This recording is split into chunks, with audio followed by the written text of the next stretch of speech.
नमस्कार एमपी अब तक आप देख रहे हैं, आपके साथ मैं हूं पुनीत। तो चलिए खबरों की करेंगे शुरुआत और चलिए सबसे पहले करेंगे बड़ी खबर की बात। बड़वानी से बड़ी खबर आपको बता रहे हैं, जहां पर नर्मदा नदी खतरे के निशान को पार कर चुकी है। खतरे के निशान से 6 मीटर ऊपर पहुंच चुका है जल स्तर। राजघाट के दत्त मंदिर के अंदर पानी पहुंच चुका है और राजघाट का पुराना पुल भी जलमग्न हो चुका है। बड़वानी से इस वक्त की बड़ी खबर, बारिश से जुड़ी हुई लगातार नर्मदा में जलस्तर बढ़ता हुआ और नर्मदा खतरे के निशान को पार कर चुकी है। 6 मीटर ऊपर, खतरे के निशान से 6 मीटर ऊपर जलस्तर पहुंच चुका है। राजघाट पहुंच मार्ग की पुलिया भी जल्द ही जलमग्न हो जाने वाली है और लगभग 130 मीटर पर जलस्तर पहुंच चुका है। सुरक्षा के मद्देनजर पुलिस जवानों की तैनाती यहां पर करा दी गई है। मौके की तस्वीरें आपको दिखा रहे हैं। लगातार नर्मदा में जल स्तर बढ़ता हुआ नजर आ रहा है और राजघाट के दत्त मंदिर के अंदर भी पानी पहुंच चुका है। पुराना पुल जो है वो जलमग्न हो चुका है। इसके अलावा जानकारी यह भी आ रही है कि राजघाट पहुंच मार्ग की पुलिया जो है वो भी जल्द ही जलमग्न हो जाएगी, यानी कि डूब जाएगी।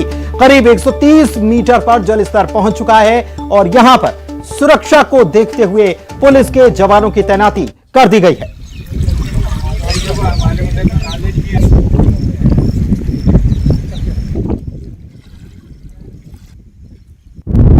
आखिरी रास्ता, जी हाँ, हम जिस जगह पर खड़े हैं ये राजघाट के पहुंच मार्ग का एक आखिरी रास्ता है। ये आप देख सकते हैं, ये पुलिया जो है लगभग जल स्तर इसके बराबरी तक पहुंच चुका है और ये मान के चलिए कि लगभग 24 घंटे के अंदर इस पुलिया के ऊपर पानी होगा और जो राजघाट है वो टापू में तब्दील हो जाएगा। इसके चारों तरफ पानी हो जाएगा और ये जो पूरा गांव ये डूब में चला जाएगा। हालांकि गांव को खाली कराया जा चुका है, मुआवजा बांटा जा चुका है और ये आप देख सकते हैं कि जिस हिसाब से जल स्तर बढ़ रहा है, जो नर्मदा का पानी हो किस तरीके से हिलोरे मार रहा है और हम उसकी आवाज़ भी साफ तौर से सुन सकते हैं। जिससे समुद्र के किनारे लहरें आती हैं और टकराती हैं और वो आवाज़ जो पैदा होती है वो हम यहाँ पर सुन सकते हैं। मैं हमारे दर्शकों को ये भी बताना चाहूँगा कि बड़वानी ज़िले का लगभग 68 किलोमीटर का जो क्षेत्र है वो डूब की जद में आता है और ये जो पूरे नर्मदा कछार के गांव हैं ये सरदार सरोवर बांध के डूब क्षेत्र में आते हैं और लगातार जिस तरीके से ओंकारेश्वर परियोजना से पानी छूट रहा है, बारिश का पानी जो नर्मदा में आ रहा है और ऊपर से जो है डैम में जो है सरदार सरोवर में पानी रोका जा रहा है, यही सारी मुख्य वजह है कि नर्मदा नदी का जल स्तर जो है लगातार बढ़ता जा रहा है। पंकज शुक्ला, न्यूज़ 18। स्तर जो है वो लगातार बढ़ता ही चला जा रहा है और उसकी वजह है, पंकज शुक्ला हमारे संवाददाता जो हैं वो बता भी रहे थे कि क्या कारण रहे हैं जिसकी वजह से ये जलस्तर लगातार बढ़ रहा है और एक बड़ा इलाका यहां पर डूब क्षेत्र में आता है। उन्होंने बताया कि यहां पर हालात क्या बन गए हैं। एकमात्र रास्ता जो है वो भी जलमग्न होने की स्थिति में आ गया है क्योंकि नर्मदा में लगातार पानी बढ़ता जा रहा है। राजघाट के दत्त मंदिर के भीतर भी पानी पहुंच चुका है। पंकज हमारे संवाददाता हमारे साथ जुड़े हुए हैं, सीधे उन्हीं से और जानकारी लेते हैं कि फिलहाल की ताजा स्थिति क्या है, क्योंकि पंकज लगातार खतरे के निशान को पार करते हुए नर्मदा का जलस्तर बढ़ता जा रहा था, 6 मीटर ऊपर पहुंच गया था और यह भी बताया जा रहा था कि एकमात्र जो पुलिया है वो भी अब डूबने वाली है। क्या फिलहाल स्थिति है?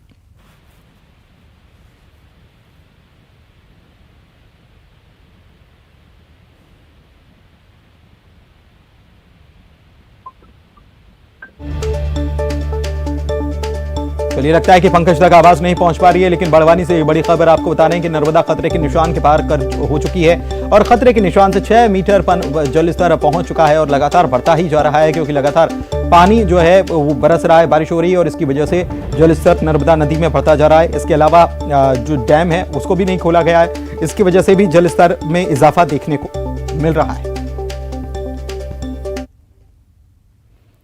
और उधर बैतूल में पानी के प्रहार ने लोगों के जनजीवन को बुरी तरह से प्रभावित किया है। भारी बारिश की वजह से ताप्ती नदी उफान पर है। वर्धा नदी पर बने सभी 6 गेट खोल दिए गए, जबकि गांवों में बाढ़ का पानी भी घुसने लगा है। इस रिपोर्ट को दिखाते हैं। बैतूल में बदरा जमकर बरस रहे हैं। बारिश ऐसी कि लोगों के लिए मुसीबत बन गई है। मुल्ताई में चंदोरा डैम के सभी 8 गेट खोल दिए गए हैं, जबकि वर्धा नदी पर बने सभी 6 गेट खोले गए हैं। जल निकासी की वजह से नदियों ने रौद्र रूप धर लिया है। बैतूल में सबसे ज्यादा भीमपुर ब्लॉक में बारिश दर्ज की गई है। उधर ताप्ती नदी का उद्गम स्थल ताप्ती सरोवर ओवरफ्लो हो गया है।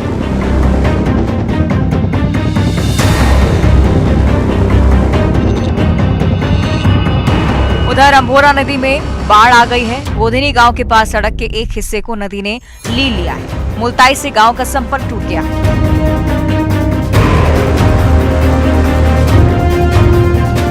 वहीं ताप्ती पर बने पारस डो डैम के 2 गेट खोले गए हैं। डैम का पानी आने की वजह से ताप्ती खतरे के निशान पर पहुंच गई है, लिहाजा निचले इलाकों के लिए प्रशासन ने अलर्ट जारी किया है।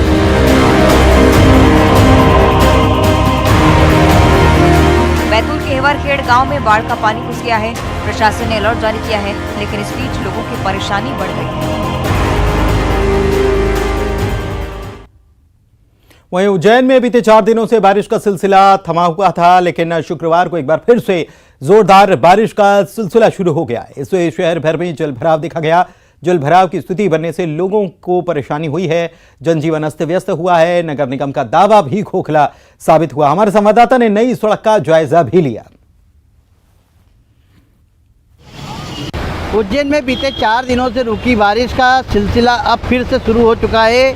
आप इस वक्त देख सकते हैं 1.5 घंटे से अधिक समय से हो रही बारिश के बाद अब उज्जैन जो है तरबतर दिख रहा है, क्योंकि जल भराव की स्थिति जो है जगह जगह बन चुकी है। इस वक्त आप देख सकते हैं ये उज्जैन का जो है इंदौर ये नई सड़क का इलाका है। यहाँ पर जो है पानी भर चुका है। चारों तरफ आप देख सकते हैं कई लोगों को गाड़ी लाने ले जाने में असुविधाएं हो रही हैं। और आप देख सकते हैं दुकानों के जो होटलें हैं वो भी जो है पानी से जो है डूबने लगे हैं। यदि और लगातार बारिश होती रही तो ये दुकानों के अंदर तक भी पानी जा सकता है। फिलहाल जो है कई गाड़ियों को आने जाने में दिक्कतें हो रही हैं। जनजीवन अस्त व्यस्त हो रहा है, क्योंकि नगर निगम ने जो दावे किए थे कि जो टाटा की सीवरेज लाइन डाली है जिसके कारण उज्जैन में जल भराव की स्थिति नहीं होगी, इसके कारण जो है अब जो है लगातार जल भराव की स्थिति की घटनाएं सामने आ रही हैं। जिस तरीके से शहर के विभिन्न इलाकों में जल भराव देखने को मिल रहा है, जिससे जनजीवन अस्त व्यस्त है। आम जीवन का निकलना दुश्वार हो रहा है।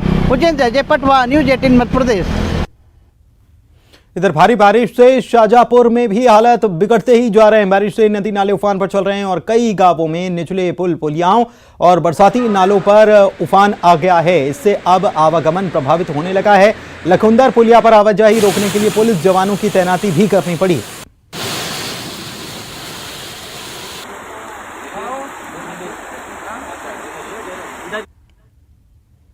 तो कुछ दिनों के थमने के बाद बारिश का दौर एक बार फिर से शुरू हो गया है और मध्य प्रदेश के अधिकांश इलाके जो हैं वहां पर बारिश हो रही है। अधिकांश जिलों में मुरैना शहर की बात कर लें तो यहां पर झमाझम बारिश हुई। इसकी वजह से लोगों को जो उमस हो रही थी उसकी वजह से राहत तो मिली, लेकिन 1 घंटे की बारिश ने ही फिर से दावों की पोल खोल दी और कई जगहों पर जल जमाव की तस्वीरें देखी गई। ये भी गा रहे हो, सबे करे हो। तो एक तरफ बारिश मुसीबत तो बढ़ा ही रही कुछ लोगों की, वहीं दूसरी तरफ कुछ ऐसे सनकी हैं जो प्रशासन की नाक में दम करने से बाज नहीं आते। बुरहानपुर में हथनूर डैम पर सुसाइड की नीयत से एक युवक चढ़ गया और बार बार कूदने की धमकी देने लगा। आपदा प्रबंधन और पुलिस की टीम ने 3 घंटे की कड़ी मशक्कत के बाद इस युवक को पकड़ा। युवक लोनी गांव का रहने वाला बताया गया है। जाने से पहले मेरे को वापस डाल के जाना। अरे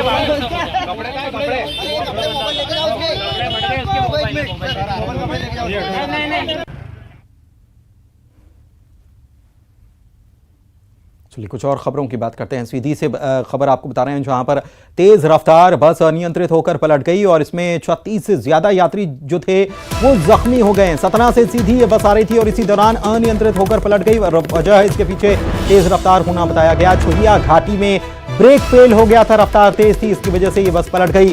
सड़क से 40 फीट नीचे गहरी खाई में ये यात्री बस जा गिरी। इसमें 5 यात्री जो गंभीर हालत की स्थिति में हैं उन्हें रीवा रेफर किया गया। रामपुर नेकिन थाना क्षेत्र के छुहिया घाटी की घटना।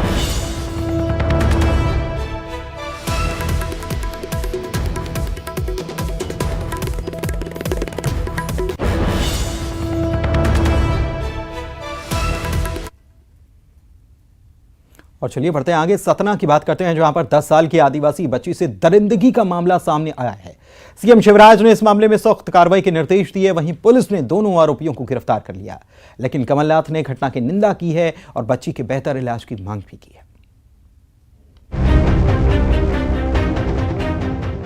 सतना के मैयर में 10 साल की मासूम के साथ शारदा प्रबंधक समिति के 2 कर्मचारियों ने दरिंदगी की वारदात को अंजाम दिया। बुरी तरह घायल बच्ची को इलाज के लिए जिला अस्पताल में भर्ती कराया गया। घटना के सामने आने के बाद लोगों में आक्रोश है।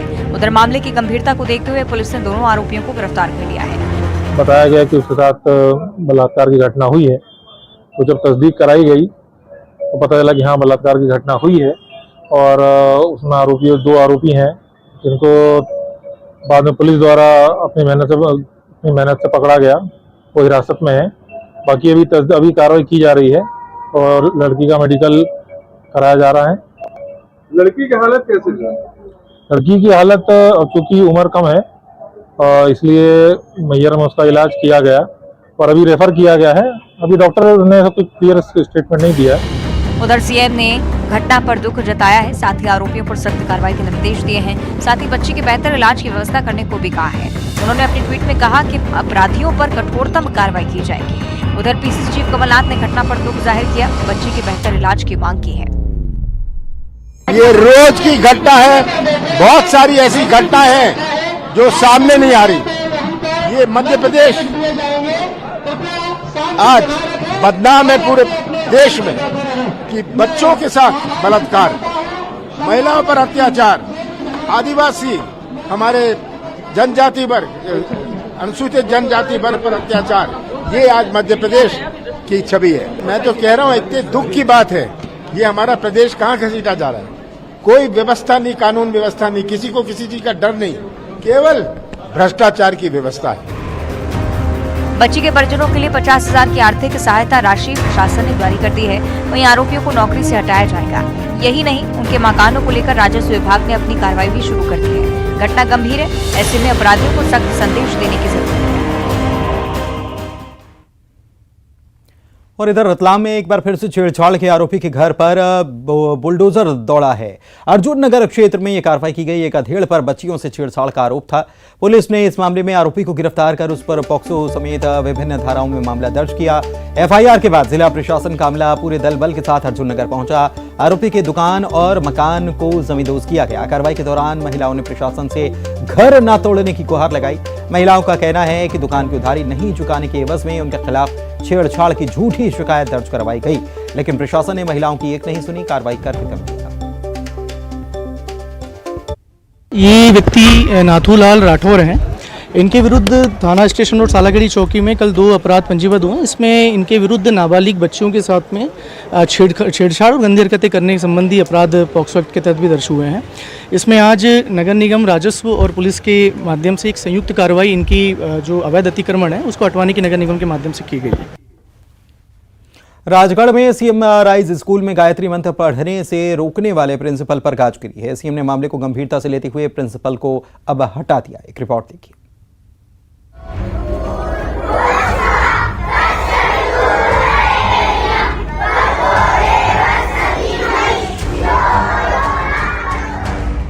किसने कहा तुमसे कि सर चुप रहेंगे? सर बोलेंगे तो चुप नहीं रहना। राजगढ़ के ब्यावरा में Multanpura CM rise primary school के प्रिंसिपल हैं। गायत्री मंत्र के वाचन पर इन्होंने आपत्ति जाहिर की थी। मंत्र के पाठ का वीडियो वायरल भी हुआ। घटना की जानकारी सीएम शिवराज सिंह चौहान को भी लगी। मामले की गंभीरता को देखते हुए सीएम शिवराज ने नाराजगी जताई और अब प्रिंसिपल को हटा दिया गया है।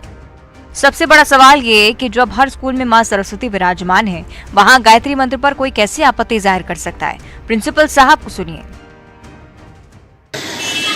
मामला सर ये है कि कल एक बैठक हुई थी, उसमें ये डिसाइड किया गया था कि किसी भी प्रकार की धार्मिक गतिविधि अब नहीं होगी। न गायत्री मंत्र बोला जाएगा, न किसी और तरह का मंत्र का जाप किया जाएगा। 3 शिक्षक हैं हमारे गायत्री परिवार से जुड़े हुए, वो ज़बरदस्ती जो है बच्चों को गायत्री मंत्र बुलवाते हैं। तो उनको इस चीज़ के लिए रोका गया, तो उन्होंने जो है उसके बाद भी उसको माना नहीं और जानबूझ करके जो है बच्चों को उकसाया और उकसा करके उनको आज भी वो गीत गवाया, तो उसी के लिए मैंने उनको रोका था। इस मामले को लेकर गायत्री परिवार के लोगों ने आपत्ति जाहिर की, साथ ही प्रिंसिपल की सार्वजनिक माफी की मांग भी की है। हालांकि अब प्रिंसिपल को हटा दिया गया है, लेकिन सवाल ये भी है कि आखिर तिलक से लेकर मंत्र तक ऐतराज क्यों है? भोपाल में सीएम शिवराज सिंह चौहान ने ऊर्जा डेस्क को स्कूटी की सौगात दी। सीएम ने हरी झंडी दिखाकर स्कूटी सवार महिला पुलिसकर्मियों को रवाना किया। पुलिस की महिला डेस्क को ये स्कूटी दी गई है ताकि महिला अपराध से जुड़े मामलों में पुलिसकर्मी और तेजी से काम कर पाएं। सीएम ने अभिमन्यु अभियान की भी शुरुआत की। अभियान महिलाओं के प्रति लोगों में सम्मान हो, इसे ध्यान में रखकर चलाया जा रहा है। सीएम ने कहा कि बेटियां स्वावलंबी बने, उनका सम्मान बढ़े, इस लिहाज से सरकार कई योजनाएं चला रही है। इसके साथ ही बेटियों की सुरक्षा को लेकर भी सख्त कानून बनाए गए हैं।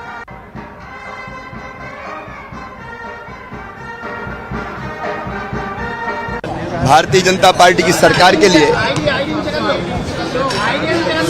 सबसे महत्वपूर्ण है महिला सशक्तिकरण। हमारा प्रमुख मिशन है। तो महिला सशक्तिकरण की अनेक योजनाएं, चाहे लाडली लक्ष्मी हो, चाहे कन्या विवाह हो, चाहे स्थानीय निकाय के चुनाव में 50% रिजर्वेशन हो,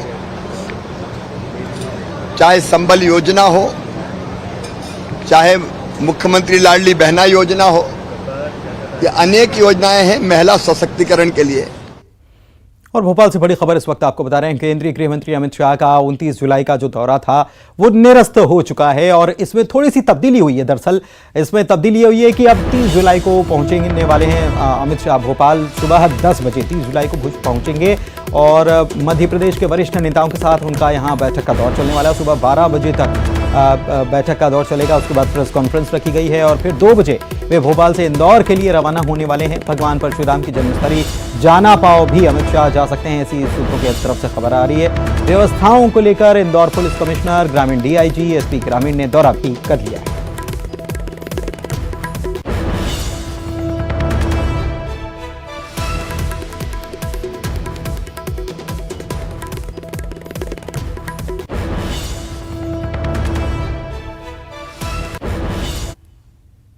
और आइए अब देखते हैं 25 सेकंड में खबरें।